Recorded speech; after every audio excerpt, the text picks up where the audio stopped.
In this experiment, we sought to find the coefficient values for a given equation of the transfer function that fit our specific model. This lab was designed in order to capture a simplified linear continuous model of a flexible beam.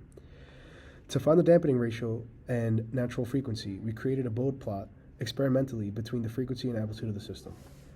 The setup consisted of a servo motor plant connected to a flexible beam. This was controlled by a program which allowed for the manipulation of input frequency and voltage, as well as the added option of a randomly generated input function.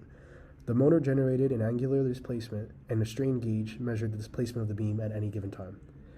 There were two methods used to test the beam response: forced and random frequency testing. Forced frequency testing involves applying a single frequency to the motor and creating one deflection response for a period of time.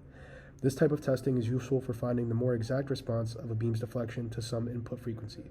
The next method is called random frequency testing, where a series of random frequencies are inputted to find a dynamic model of the response of the beam at varying frequencies. The setup of the hardware for this procedure is shown in the figure on the left. This was completed by a professor prior to the lab. For the calibration process, we moved the flexible beam to the calibration platform and ran the Simulink model in MATLAB with an amplitude of 0 and a simulation time of 200 seconds. We moved the tip of the beam to different deflection positions as seen in the figure on the right. This gathered data for deflection versus strain voltage, which we plotted and found the linear regression equation for this data. The slope of this line was set to be the gain in our Simulink model. Now that we've calibrated the system, we set the amplifier gain to 3 times and changed simulation time to 19.998 seconds and sampling rate to 500 Hz. Using given parameters for amplitude and frequency, we ran the simulation to measure the system response at specific frequencies. We did this again using the uniform random number 1 generator, and we changed simulation time to 39.998 seconds. We ran this simulation and measured the system response to random vibrations. The results of this lab include the bode plot shown in Figure 1 and Figure 2.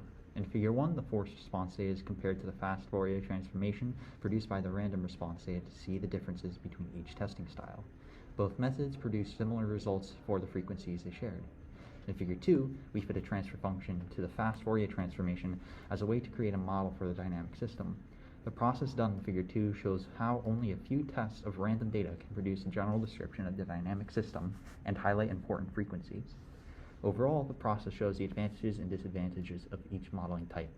While force sampling is good for finding the responses of specific frequencies, it is difficult to see the overall trend and find important input values for the system, and vice versa with random testing, allowing for the creation of mathematical